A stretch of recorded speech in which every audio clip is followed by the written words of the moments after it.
අයිබෝන් ක්‍රිකට් වලට ආදරය කරන හැමෝටම 19 පහළ ලෝක කුසලාන තරඟාවලියේ ශ්‍රී ලංකා කණ්ඩායම මුහුණ දීපු තීව්‍රනාත්මකම තරගයේ ශ්‍රී ලංකාව ජයග්‍රහණය කිරීමත් සමගින් අවසන් පූර්ව වටය පිළිබඳව බලාපොරොත්තුවක් අපේ හිතේ ඇති වෙලා තියෙනවා. අවසන් පූර්ව වටයට යන්න අපේ පොඩ්ඩොන්ට පුළුවන්ද? පුළුවන් නම් ඒ කොහොමද කියලා අපි අද දවසේදී ක්‍රික් විලොග් ටෙලි ඩෝස් එකෙන් කතා කරන්න සූදානම්යි.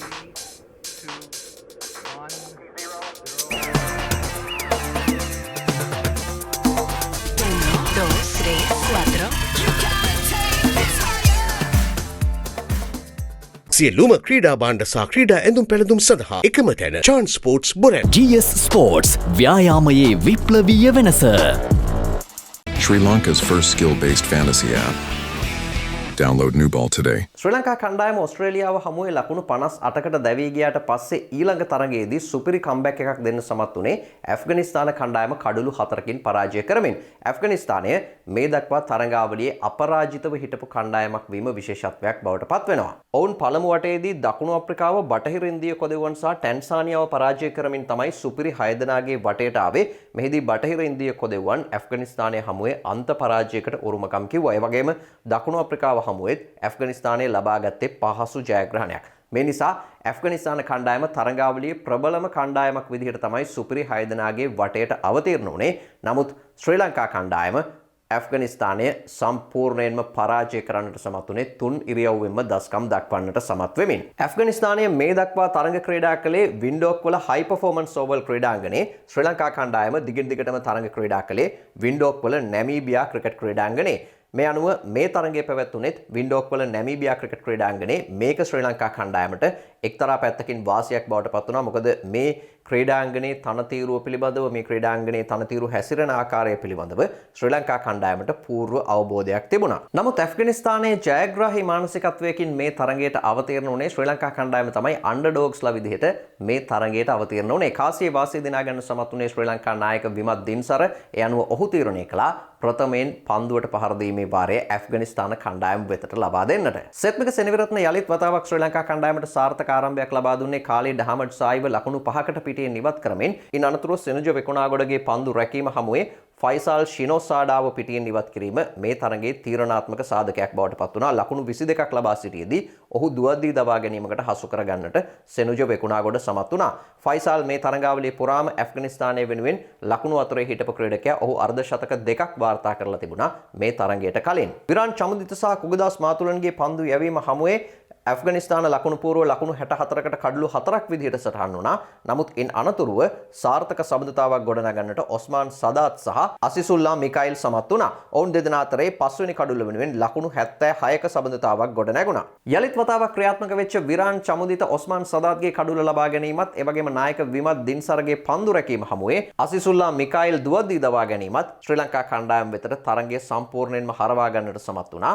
පන්දු යැවීමේදී විරාන් චමුදිත විශිෂ්ට පන්දු යැවීමක නිරත වුණේ පන්දු වාර 10 තුලදී එක නිලකුණු පන්දු වාරයක් ක්‍රියාත්මක කරමින් ලකුණු 20කට කඩලු 2ක් ලබා ගැනීමත් එක්ක චාමික හීනටිගල පන්දු වාර 8 තුලදී ලකුණු 19ක් පමණක් ලබා දෙමින් එක කඩුල්ලක් ලබා ගන්නට සමත් වුණා. කොගදාස් මාතුලන් කඩලු 2ක් දබා ගැනීමදී රසිත් නිම්සර සහ සෙත්මික සෙනවිරත්න එක කඩුල්ල බැගින් ලබා ගත්තා. සෙත්මික තමන්ගේ පන්දු වාර 10 ලකුණු 31කට සීමා කළේ එක නිලකුණු පන්දු වාරයකුත් සමගින්. පිළිතුරින්ම ආරම්භ කරපු ශ්‍රී ලංකා කණ්ඩායමේ පළමු කඩුල්ල විදිහට විරාන් චමුදිත මුල් ලකුණු සංඛ්‍යාව ලකුණු 5ක් ප්‍රතිවේදී දැවී ගියත් දෙවන කඩුල්ල වෙනුවෙන් ලකුණු 55ක සබඳතාවක් ගොඩනගන්නට දිමන්ත මහවිතාන සහ සෙනුජ වෙකුණාගොඩ සමත් වුණා. ආසියා කුසලාන තරගාවලියේදී අංක 3 පිතිකරුවා විදිහට අපේක්ෂිත දස්කම් අතරට එන්නට අසමත් වෙච්ච කිත්ම විධානපතිරණ වෙනුවට තමයි සෙනුජ වෙකුණාගොඩ මේ සංචිතයට එකතු වුණේ. සෙනුජ තමන්ට ලැබුණු අවස්ථාවෙන් උපරිම ප්‍රයෝජන ලබා ගන්නට සමත් වුණේ. තීරණාත්මක ඉනිමක් ගොඩනගමින් ඔහු ලකුණු 43ක් වාර්තා කරන්නට සමත් වුණේ පන්දු 79ක් තුලදී.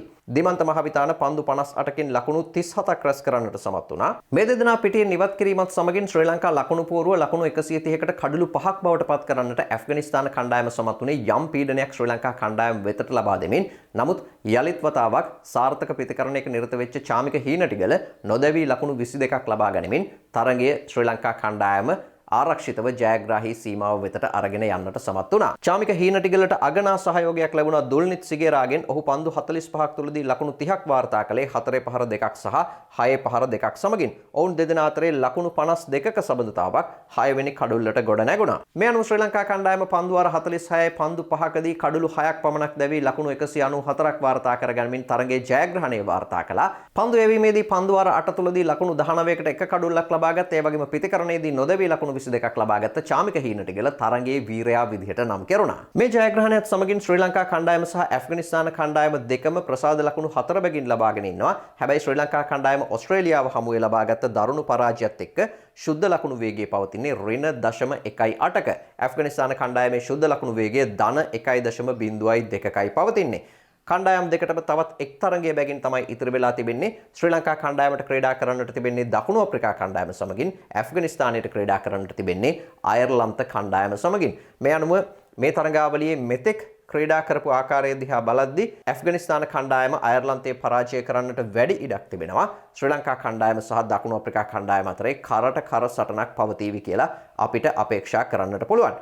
කෙසේ වෙතත් ශ්‍රී ලංකාවට අවසන් පූර්ව වටේට යන්නට පුළුවන් සරලම ක්‍රමය තමයි ඇෆ්ගනිස්තානය සහ අයර්ලන්තය අතර තරගෙන් අයර්ලන්තය ජයග්‍රහණය කරලා ශ්‍රී ලංකාව දකුණු අප්‍රිකාව පරාජය කිරීම. මේ දක්වා තරගාවලියේ සිම්බාබ්වේහිදී පැවති තරගවලට තමයි වර්ෂාවෙන් බාධා මතු වුණේ. ඇෆ්ගනිස්තානය මීළඟ තරගයේ අයර්ලන්තය සමගින් ක්‍රීඩා කරන්නේ සිම්බාබ්වේ හරාරේ ස්පෝර්ට්ස් ක්ලබ් හිදී. ඉතින් මේ තරගය වර්ෂාවෙන් සේදී ගියොත් ශ්‍රී ලංකා කණ්ඩායමට අවස්ථාවක් තිබෙනවා දකුණු අප්‍රිකා කණ්ඩායම පරාජය කරමින් අවසන් පූර්ව වටයට යන්නට. හරාරේ පිටියේදී අයර්ලන්ත කණ්ඩායමත් ඇෆ්ගන් කණ්ඩායමත් පළමු වතාවටයි ක්‍රීඩා කරන්නේ. ඒ වගේම ශ්‍රී ලංකා කණ්ඩායමේ මීළඟ තරගය පැවැත්වෙන්නේ බුලවායෝවල ක්වීන්ස් ස්පෝර්ට්ස් ක්ලබ් හිදී. ශ්‍රී ලංකා කණ්ඩායමත් පළමු වතාවටයි සිම්බාබ්වේ හිදී තරග වදින්නේ. දකුණු අප්‍රිකා කණ්ඩායමත් පළවෙනි වතාවටයි මේ ක්‍රීඩාංගණයේ ක්‍රීඩා කරන්නේ.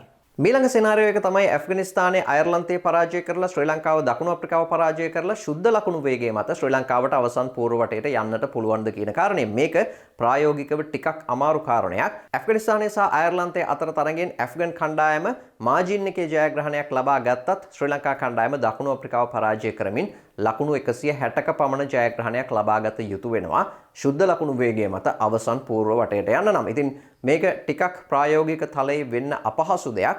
කෙසේ වෙතත් ශ්‍රී ලංකා කණ්ඩායමට සිදු වෙනවා ලොකු ලකුණු ප්‍රමාණයකට යන්න. ඒ වගේම ඇෆ්ගනිස්තාන කණ්ඩායමට ලොකු පීඩනයක් නැහැ. ඔවුන්ට තියෙන්නේ අයර්ලන්ත කණ්ඩායම කෙසේ හෝ පරාජය කර ගැනීම පමණයි. එතකොට ඔවුන්ට ශුද්ධ ලකුණු වේගය මත අනිවාර්යෙන්ම අවසන් පූර්ව වටයට යන්නට ඉඩකඩ හිමි වෙනවා. ඔස්ට්‍රේලියාවට මීළඟ තරගයේ ක්‍රීඩා කරන්න තිබෙන්නේ බටහිර ඉන්දිය කොදෙවන් සමග. ඉතින් ඔස්ට්‍රේලියාවේ තිබෙන ශුද්ධ ලකුණු වේගයත් එක්ක ඔවුන් ශුද්ධ ලකුණු වේගය මත මේ තරගාවලින් ඉවතට යන්නට තියෙන්නේ.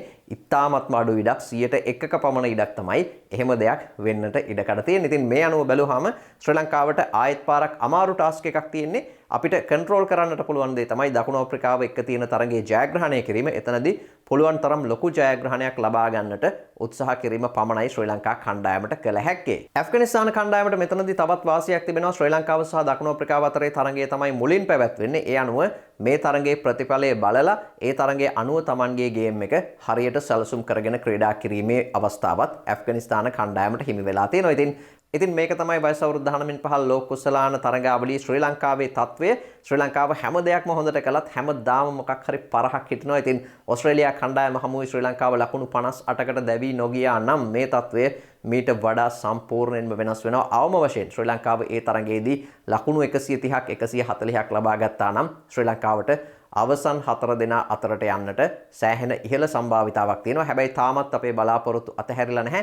අපි බලමු අයර්ලන්ත කණ්ඩායම පෙරලියක් කරන්න ඉඩකඩ තියෙනවා. මොකද සිම්බාබ්වේ තනතිරු වලයි දැන් තරඟ පැවැත්වෙන්නේ. එතකොට සිම්බාබ්වේ තනතිරු වල අයර්ලන්ත ක්‍රීඩකයන්ට වඩා හොඳින් තරඟයට අවතීර්ණ වීමේ හැකියාව තියෙනවා. ඉතින් අපි බලමු මොකද වෙන්නේ කියලා.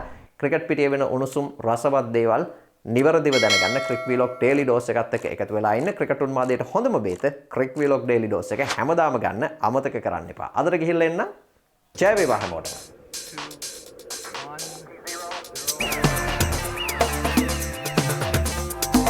1, 2, 3, 4.